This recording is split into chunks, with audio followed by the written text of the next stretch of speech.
তোমরা ছেলেরা আসলে কি? তোমরা খুব খারাপ। খারাপ মানে খারাপ? আমি রাস্তায় গেলে ডিস্টার্ব করে। তুই চুপ, একদম চুপ। আসলে পুরুষ মানুষ হচ্ছে সৃষ্টির সবচেয়ে রহস্যময় প্রাণী, আবার দুর্ভাগ্যও বলে। বুঝতে পারলাম না। শুনবি?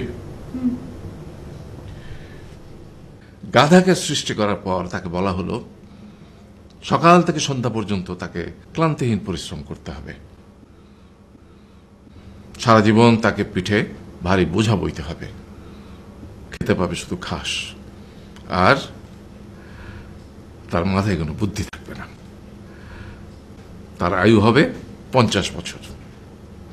গাধা করজোড়ে সৃষ্টিকর্তাকে বলল, আমি এত বছর বাঁচতে চাই না, আমাকে 20 বছর আয়ু দেওয়া হোক।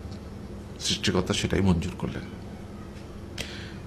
কুকুরকে যখন সৃষ্টি করা হলো তখন তাকে বলা হলো যে সে হবে মানুষের সবচেয়ে বড় বন্ধু, কিন্তু সে খাবে মানুষের উচ্ছিষ্ট, এবং তার আয়ু হবে 30 বছর। কুকুর সৃষ্টিকর্তাকে বলল, আমি এত বছর বাঁচতে চাই না, আমাকে 15 বছর আয়ু দেওয়া হোক। সেটাই মঞ্জুর করা হলো।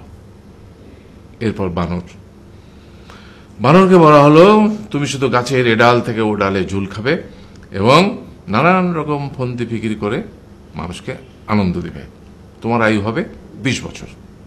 বানর বলল, আমি 20 বছর বাঁচতে চাই না, আমাকে 10 বছর দেওয়া হোক। সেটাই মঞ্জুর করা হলো। এবার এলো পুরুষ মানুষের পালা। তাকে বলা হলো যে তুমি হলে প্রাণীকুলের মধ্যে সবচেয়ে বিচক্ষণ এবং বুদ্ধিমান, সেই জন্য তোমাকে প্রাণীদের শিরোমণি করা হলো, এবং তোমার আয়ু হবে 20 বছর। তখন পুরুষ মানুষ বলল, করজোড়ে বলল সৃষ্টিকর্তাকে যে 20 বছর আয়ু অত্যন্ত কম, হে প্রভু, আমাকে ওই গাধার সে যে 30 বছর আয়ু চায়নি সেটা আমাকে দেয়া হোক। ওই যে কুকুর 15 বছর ফিরিয়ে দিয়েছিল সেটাও আমাকে দেয়া হোক। আর যে বানর 10 বছর নেয়নি সেটাও আমাকে দেয়া হোক। 20 বছর অত্যন্ত কম, আমি দীর্ঘদিন বাঁচতে চাই। সৃষ্টিকর্তা সেটাও মঞ্জুর করলেন। তারপর কি হলো? সেই থেকে ছেলেরা পুরুষ মানুষ হিসেবে বাঁচে 20 বছর, তারপরের 30 বছর সংসারের বোঝা পিঠে করে বয়ে বেড়ায়, সেটা কার মতো? গাধার মতো। তারপরের 15 বছর সে তার ছেলেমেয়েরা যা দেয় সেই রকম ঠিক কুকুরের মতো উচ্ছিষ্ট খেয়ে বাঁচে। আর তারপরে বৃদ্ধ বয়সে ঠিক বানরের মতো, যেমন গাছের এডাল থেকে ওডাল ঝুল খায় বানর, তেমনি এই ছেলের বাড়ি থেকে ওই ছেলের বাড়ি, আর নানান রকম ফন্দি ফিকির করে তার নাতি নাতনিদের আনন্দ দেওয়ার চেষ্টা করে।